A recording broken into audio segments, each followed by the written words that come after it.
maggot-ridden corpses, bug-infested swamp, hundreds of undead Imperial army. Choose your tactic and defend for your lives.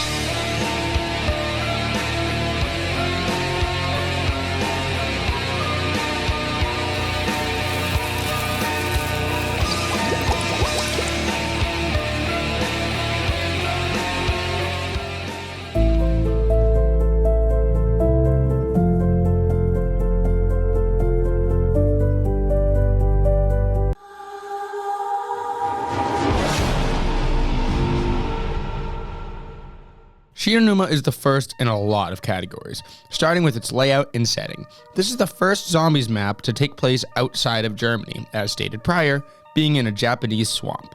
Secondly, this is the first map that allows the player to go outdoors, a feature that most maps will provide going forwards. The tones of Shi No Numa differ from those prior in Nacht and Verrückt, as the usual lifeless gray color scheme is replaced by that of a dankish green. Perfect for keeping the horror atmosphere that World at War is famous for, yet also settling the player into this new swampy biome. Shi No Numa is by far the largest map to date. I understand that's not saying much, yet its layout is quite simple. The player spawns in the top floor of what I'll refer to as the central hut. Zombies can break in from 4 barriers around the room. The weapons purchasable in this room are the familiar Gewehr 43 and a new gun, the Arasaka, which is basically a new version of the Kar 98K, so I'm not even going to delve in on this one.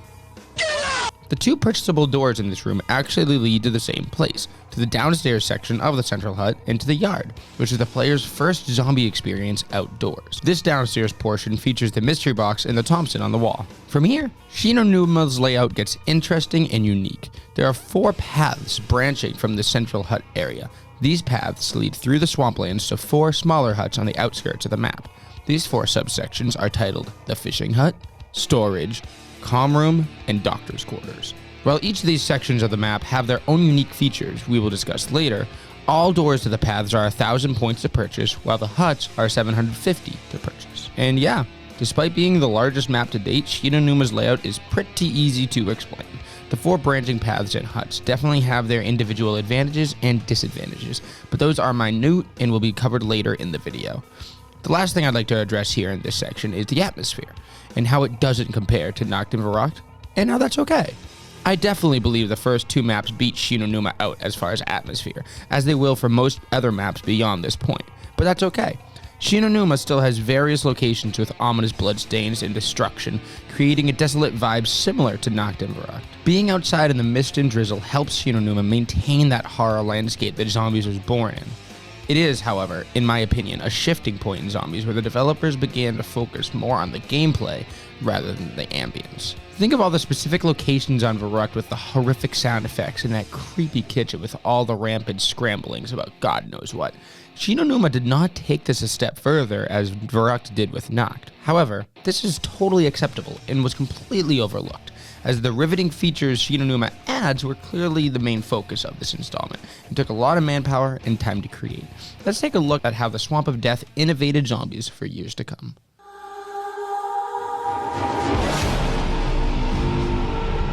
The beauty of World at War is the slow progression of Zombies going from a bare-bones experience to the mode it is today, and Shi No Numa certainly helped excel this progression. We'll start on the smaller side of things. Shi No Numa is the first Zombies map to have a light shining out of the top of its mystery box. Similar to Verrückt, Shi No Numa has a mystery box that has an initial spawn location, but moves when the player is given a teddy bear. On Verrückt, this leads to a search to where the box could have possibly wandered to. Shi No Numa, thankfully, makes this a much easier endeavor. If the player looks into the sky at any time, they will see a faint green light shining in the sky. This light indicates where the mystery box is. I believe Shi No Numa was the perfect time to introduce this feature, not only due to it being a much larger map than the other 2, but also because it simply makes sense. Verrückt, if you remember, had a circular layout. If you keep walking in one direction, eventually you will find the box. Shi No Numa does not have this. It would be infuriating to make the trek to check 3 huts only for the box to be in the 4th. This feature saves the player so much time and will continue to do so for years to come. It's interesting to think about how frustrating searching for the box would be without the light in the sky, specifically on this map. This is also the first map that has zombies spawn from areas without windows. In the dank waters that lead to the 4 huts, zombies are able to claw their way out of the mud and attack the player without having to tear their way through the boarded up windows. This is something we'll see a lot more of, as some future maps don't even have windows. But like I said, we have much bigger fish to fry in this category, so let's get to it.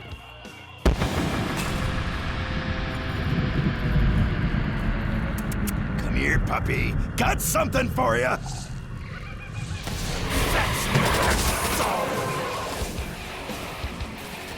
Introducing hellhounds. Hellhounds, in case it wasn't obvious enough, are zombified dogs. These dogs first appear on round 5, 6, or 7. During these rounds, no zombies will spawn, but hellhounds will take their place. These dogs are beefy, fast, and dangerous. It is strongly suggested to get Juggernog to fight off these hellhounds. Hellhound rounds, however, are beloved by the community for their notable feature at the end of the round, a max ammo. Every 3 to 4 rounds, the fog will enter and the vibe will bleaken to signify the entrance of the dog cages. The announcer rasps, Fetch me their soul! Before the dogs spawn in lightning fast to attack the player. Dog rounds, so the community calls them, return in every zombies game, Treyarch and non-Treyarch. Although the enemy is not always dogs, the community still refers to them as dog rounds. Or at least I do. Despite not being on every dog round, hellhounds appear countless more times throughout the franchise and are easily the most iconic enemy zombies has to offer besides, zombies. But despite being the most common enemy and the namesake of the game mode, zombies are simply not the face of the franchise. Let's find out who is. We're here. This is the place. Finally, I was getting tired of Takio's rambling. Shut up, Nikolai, and get your gear on. It's a good day to die, freak sack! You made me drop my vodka. You will die! They have been exterminated! Yes! Yes!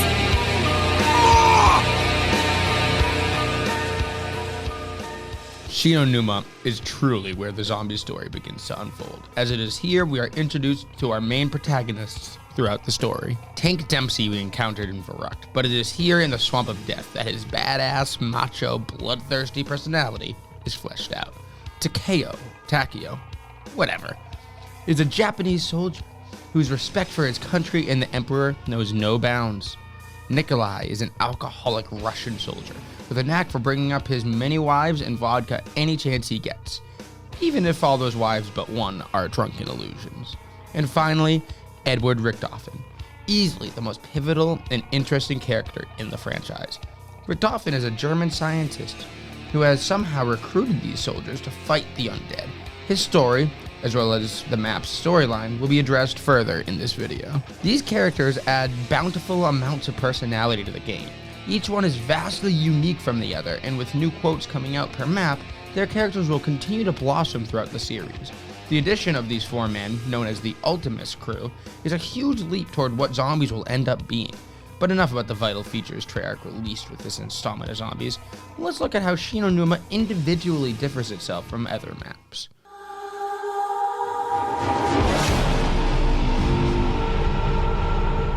No better place to spawn into this section of the video than in the Shi No Numa spawn room with the corpse of Peter McCain hanging from the ceiling. How Peter wound up here will be discussed in the story section of this video. However, what needs to be discussed now is what the player can do with his corpse. If grenades are thrown at Peter, his corpse will bounce around and ragdoll, and in rare instances, the player can actually knock the corpse to the ground, which when touched... Yup. This glitch is hilarious, yet hard to pull off. Killing yourself with Peter may be one of the most classic and funny ways to down in zombies history. Clearly this was unintentional by the developers, yet awesome nonetheless. I'm sure everyone who has managed to knock Peter down has core memories of doing so, such as myself. Something I've always found odd about this map is its lack of a power switch. Obviously in the last episode, we discussed how Verrucht was pivotal in introducing the power switch and provided a much needed early objective for the game. Shi No Numa, however, does not have a power switch. This is a standout oddity to me because, spoiler alert, you have to go all the way to Black Ops 2 after this to find a map without a power switch. I can for sure understand why this map didn't have one, however, as there is no linear path on Shi No Numa, and the developers were likely trying to make all the huts of equal importance. Luckily for Shi No Numa, another early game objective takes over in lieu of the power switch, and that would definitely be finding Jug. Another way this map is unique is that the 4 perks are not in the same spot every game.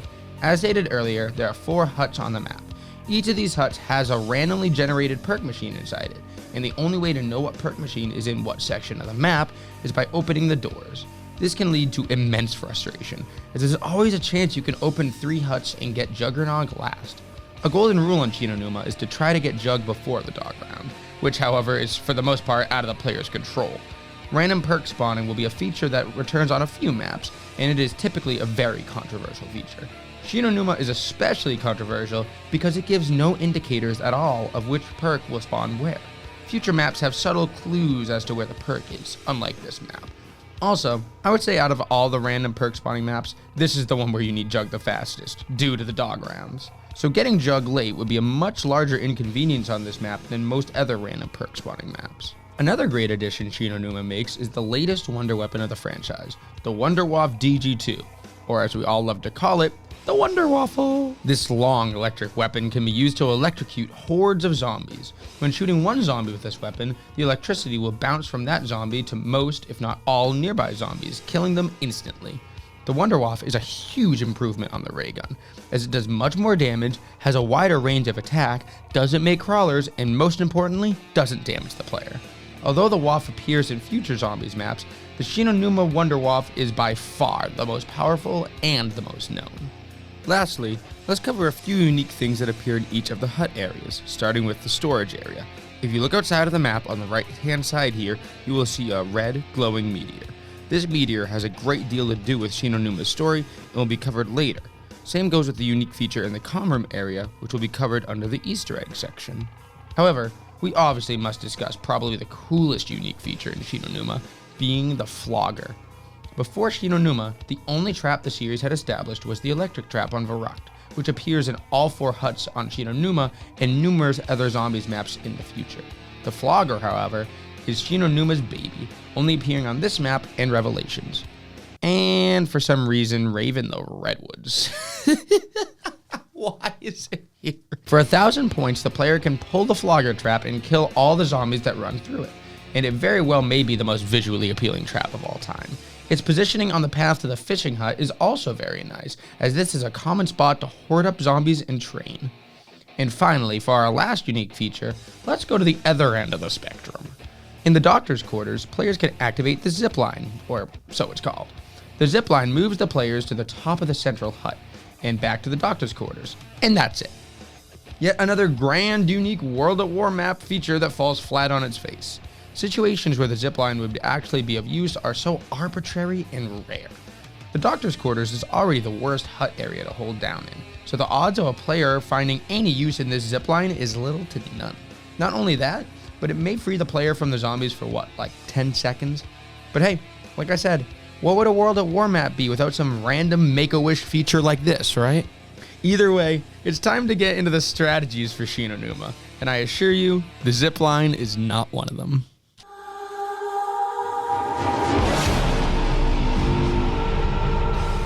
Shi No Numa is so interesting to discuss when it comes to strategies, as the most popular zombie strategy of all time was discovered during the life cycle of this map. Early strategies consisted of camping in the huts and utilizing the traps to the best of your ability. But on multiplayer, as the zombies per round would increase, this became unsustainable. I would say the fishing hut or the comm room would be the best huts to hold out in, but these strategies are now rarely used on this map in favor of training. We've discussed training during our analysis of the past 2 maps, but those strategies were not found until training became popularized on Shi No Numa. The most iconic and popular training location on Shi No Numa is in the comm room area, running in this circle on the docks and through the mud. The Wunderwaffe is an easy go-to weapon for this, especially on solo. You see, on solo, only 24 zombies will spawn per round, no matter how high into the rounds you go. This means a whole round can be wiped out by a couple of shots of the Wunderwaffe, and with free max ammos from the dogs every 5 or so rounds, there was no limit to how high of rounds players could get to. I prefer to utilize training with the Waffe in a different location, however, being right next to the flogger in the fishing hut area. This spot doesn't require you to run in the mud like the comm room area does. The problem with the mud is it slows you down far more than it slows the zombies down. so it becomes easy for them to be able to catch up with you. Meanwhile, this spot here not only lacks mud, but also has the flogger for a sticky situation or ammo troubles. This strategy was used by Uniki. It's like unique, but with an extra E, so I think that's how you pronounce it. When they set the highest round in the history of zombies, 11,843. Yeah, 11,843. Krups was the first one to hit the 10,000 mark, which happened in July of 2022 before his game crashed on around 10,751. He has since also gone past this and into the 11,000s, but the record is still held by Uniki, set on January 11th, 2024. Both players' strategies were to train by the flogger, so respect for choosing my favorite strategy as well. But yeah, we've never seen a higher round in Zombies history, and we probably never will, unless of course it's set on this map.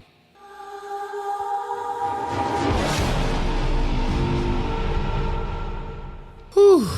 This is why I love this section of the video. I get to rant and vent. First though, let's start off with the good. I love the combination of the Waffe and the 24 zombie spawn limit. No other map is it this quick and simple to get into the 30s and 40s. Now, I say simple and not easy for a reason. It's not easy. World at War in and of itself is such a hard and occasionally glitchy game that even with the Waffe and the spawn limit, this map remains difficult. There's no high rounding experience like World at War Shi No Numa, and there never will be. Easily an experience that's worth going back to every now and then.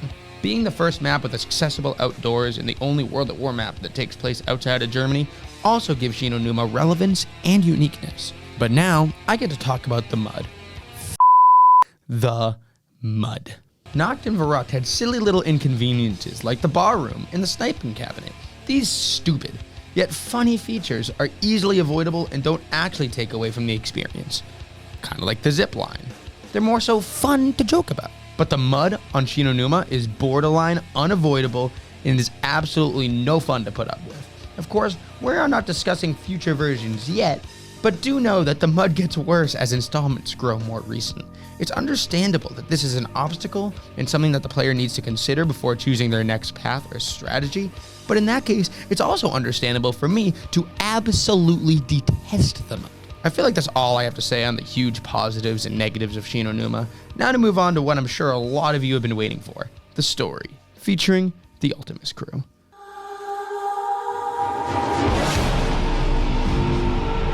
Tank Dempsey has been abducted and brainwashed, as has Nikolai Belinsky, as has Takeo Misaki. You see, Edward Richtofen knows a lot more than we realize he does. The meteor outside the map's glow comes from an otherworldly element known as Element 115. This element was harvested by the Nazis, including Richtofen and his research group, Group 935. They used this incredible element to create weapons they hoped would help in the war against the Allies in World War II, weapons such as the ray gun and the Wunderwaffe. But you see, Element 115 has another ability, to bring the dead back to life. The plane that crashes on Nocturne and Toten had Element 115 on it. It raised the dead and created zombies. So what does Richtofen want to do with the 115? And why did he need to recruit these other 3 soldiers? Time will tell. But the story of Shi No Numa only begins here. You see, Richtofen abducted Dempsey from Verrückt, yes, but he's there for a different man, Peter McCain. So, Richtofen and his brainwashed minions followed McCain to the Swamp of Death, where his parachute malfunctioned and hung him on the ceiling. As our protagonists followed McCain to the Rising Sun facility, so did the zombies. But Peter McCain was not the only thing drawing Richtofen and friends to Shi No Numa. Richtofen also came here to recover his diary. I know what it sounds like. He was, though. He wanted his diary. Because in the diary, Richtofen's grand scheme. And what's his grand scheme? That's for later. And yeah, I'll be honest, guys, I'm no Mr. Rough Waffles. I'm a lot more gameplay oriented than story, but those are the basics of Shi No Numa. Let me know if there's something I missed or could have elaborated on more. But with that said, let's move on to the few side Easter eggs that this map offers.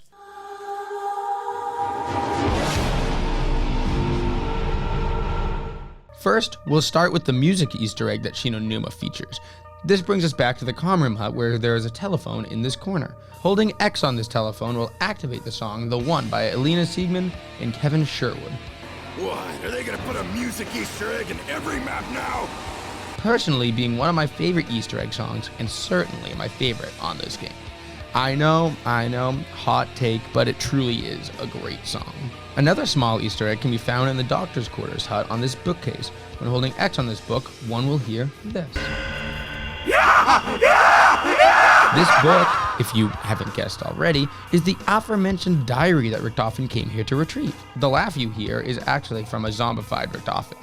I don't believe there's any story significance to why he's a zombie laughing when you hold X on the damn book, but God knows, like I said, I am not Mr. Waffles. There are also radios with hidden messages scattered around the map. In the spawn room, these 3 radios can be interacted with to hear a message intended for Peter McCain.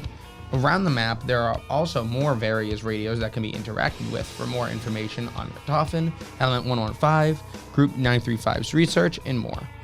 In these early installments of Zombies, this is how players learned about the lore of the characters, maps, and universe.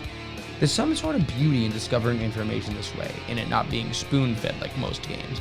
It keeps Zombies mysterious and intriguing.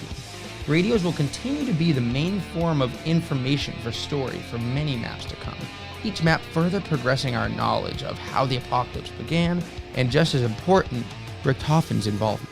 Lastly, we're going to address, I swear to God, the mobile version of Shi No Numa, as this has some very cool, unique Easter eggs I'm sure some of you don't know about. Firstly, when COD Mobile first released and was popular, a free Wunderwaffe Easter egg existed. Upon opening all the huts in the map, a player would receive the message, "All areas unlocked, now go find the grave." The player's knife will then be replaced with a shovel, and they will have to search the map for a cross that says Peter on it. The player can now dig here for a free Wunderwaffe. In addition to this, there's actually a pretty fleshed out quest for Shi No Numa on the mobile version that involves you repairing the zipline, going to a secret underground lab, and encountering a boss fight against, I believe it's pronounced, Jaboko.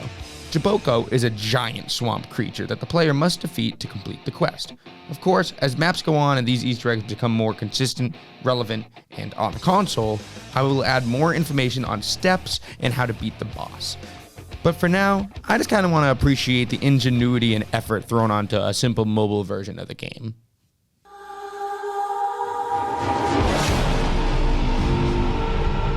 As we just discussed, the first other appearance of Shi No Numa that should be of relevance is the mobile version, as this version does have its own unique quirk of having an extra side Easter egg and boss fight. The facility also appears in the multiplayer map, Knee Deep. Black Ops 1 and Black Ops 3 have their own installments of Shi No Numa, updating gun variety and, in my opinion, completely ruining the map. The BO1 version isn't super bad. The mud gets worse and the 24 zombie spawn limit is abandoned, but it's still a cool experience. BO3? This recreation does have my favorite max ammo Easter egg. After shooting these pans in this order in the fishing hut, a Samantha doll will spawn in the back, and similar to before, you must find and shoot her 5 times. On this map, however, she always spawns on one of these posts on the bridge leading to the fishing hut. So there's really no need for Googling possible spawn locations, which is nice. But that is the only nice thing about this version of Shi No Numa. The mud is unwalkable. They seriously just decided that this obstacle was no longer an obstacle and more so a death sentence. I have no clue why they thought limiting the player's movement this much was a good idea, but they did, and as a result, this easily is my least favorite version of Shi No Numa. And yes, that means I prefer the Vanguard version. Okay, not Duran Fong. This is borderline inarguably the worst zombies map of all time, and Shi No Numa's hut does make an appearance, but there is another direct round-based remake of Shi No Numa on Vanguard called Shi No Numa Reborn. This installment adds a modern-day Easter egg quest and boss fight. I actually really liked this remake. The only problem is it was incredibly held back by the terrible system that Vanguard ran on. Put this map with its Easter egg quest on any other zombies game, and I'd play it far more often. Oh, and get rid of the with the minigun. So I'm gonna bend, maybe, dare I say, break my rules a little bit here. I know we are only ranking the World at War version of Shi No Numa, and when it was just World at War and Black Ops 1 that, were out, Shi No Numa was my favorite map on World at War. But now it's my least favorite. I love the fact that I love the flogger. I love the vibes of Shi No Numa. There's many aspects to it I love, and I understand why, but I don't know. It's just the mud. The mud just deters me from this map so much. Like I said, BO3 ruined it for me. I mean, I don't think it's awful. I still go back and play it. I think going for round like 50 in like an hour and a half is so cool. Like, you can't do that on just any map, you know? Shi No Numa, you can do that. I love that it provides that ability to the player, like I discussed earlier. The combination of the Waffe and the 24 zombie spawn limit, I mean, what could be better? But I just can't deal with the mud. I mean, the doctor's quarters, you literally can't avoid going through the mud. Storage, you have to go down that one path because all the others. And then the comm room train is just, you get stuck in the mud when you're trying to go from this boardwalk here that hopefully I'm showing you on screen to the one over there. It just doesn't do it for me. I do want to say, however, Shi No Numa is so important for introducing the characters, so important for introducing the Hellhounds. And yes, the World at War Wunderwaffe, at least the Shi No Numa World at War Wunderwaffe is one of the best wonder weapons of all time. But there's just been it just hasn't grown on me. I feel like Verrucht has grown on me the most from World at War, and Shi No Numa has dropped the most for me in World at War. Noct and Derice pretty much have, in my opinion, stayed at the same kind of spot from when I was a kid to now. But I mean, back in the day, I would put Shi No Numa probably low A or high B, but I think it belongs here. And that's, I mean, it's not awful. Obviously, I could put it a lot lower, but compared to the other World at War maps so far and other maps in the Zombies franchise, I think it has dropped to about this level for myself personally. And so we move on. 3 maps down, 1 more to go in World at War Zombies. I know I've said this before, but this series has been an ambition of mine for years, and I'm so truly happy with how things are going thus far. If you enjoyed, make sure to like and comment and share to continue to grow the series. And with that, till next time.